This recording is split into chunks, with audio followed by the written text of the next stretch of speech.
नमस्कार, आप देख रहे हैं एनएमएफ न्यूज। आपके साथ मैं हूं नम्रता चौधरी। देश के प्रधानमंत्री नरेंद्र मोदी की तरफ से शुक्रवार को बड़ा ऐलान किया गया। ये ऐलान पूर्व प्रधानमंत्री चौधरी चरण सिंह, पीवी नरसिम्हा राव और हरित क्रांति के जनक कहे जाने वाले एमएस स्वामीनाथन को भारत रत्न देने से जुड़ा था।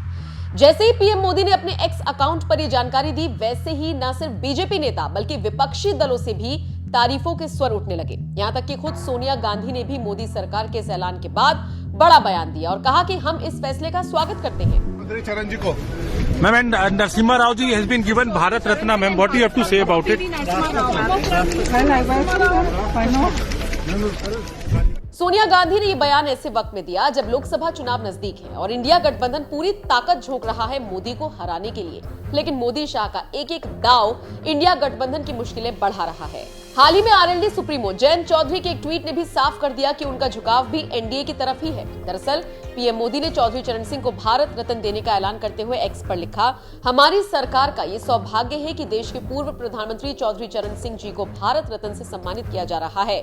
ये सम्मान देश के लिए उनके अतुलनीय योगदान को समर्पित है। उन्होंने किसानों के अधिकार और उनके कल्याण के लिए अपना पूरा जीवन समर्पित कर दिया था। उत्तर प्रदेश के मुख्यमंत्री रहे हो या देश के गृह मंत्री और यहाँ तक कि एक विधायक के रूप में भी उन्होंने हमेशा राष्ट्र निर्माण को गति प्रदान की। वो आपातकाल के विरोध में भी डटकर खड़े रहे। हमारे किसान भाई बहनों के लिए उनका समर्पण भाव और इमरजेंसी के दौरान लोकतंत्र के लिए उनकी प्रतिबद्धता पूरे देश को प्रेरित करने वाली है। पीएम के इस ट्वीट के तुरंत बाद जयंत चौधरी ने लिखा था, दिल जीत लिया। इसी के साथ पीएम ने अपने अगले ट्वीट में लिखा, ये बताते हुए खुशी हो रही है कि हमारे पूर्व प्रधानमंत्री श्री पीवी नरसिम्हा राव गरू को भारत रत्न से सम्मानित किया जाएगा। एक प्रतिष्ठित विद्वान और राजनेता के रूप में नरसिम्हा राव गरू ने विभिन्न क्षमताओं में भारत की बड़े पैमाने पर सेवा की।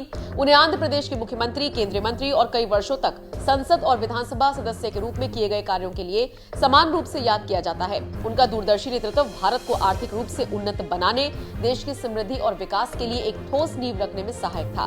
प्रधानमंत्री के रूप में नरसिम्हा राव गारू का कार्यकाल महत्वपूर्ण उपायों द्वारा चिन्हित किया गया था, जिसने भारत को वैश्विक बाजारों के लिए खोल दिया, जिससे आर्थिक विकास के एक नए युग को बढ़ावा मिला। इसके अलावा भारत की विदेश नीति, भाषा और शिक्षा क्षेत्रों में उनका योगदान एक ऐसे नेता के रूप में उनकी बहुमुखी विरासत को रेखांकित करता है, जिन्होंने न केवल महत्वपूर्ण परिवर्तनों के माध्यम से भारत को आगे बढ़ाया, बल्कि इसकी सांस्कृतिक और बौद्धिक विरासत को भी समृद्ध किया।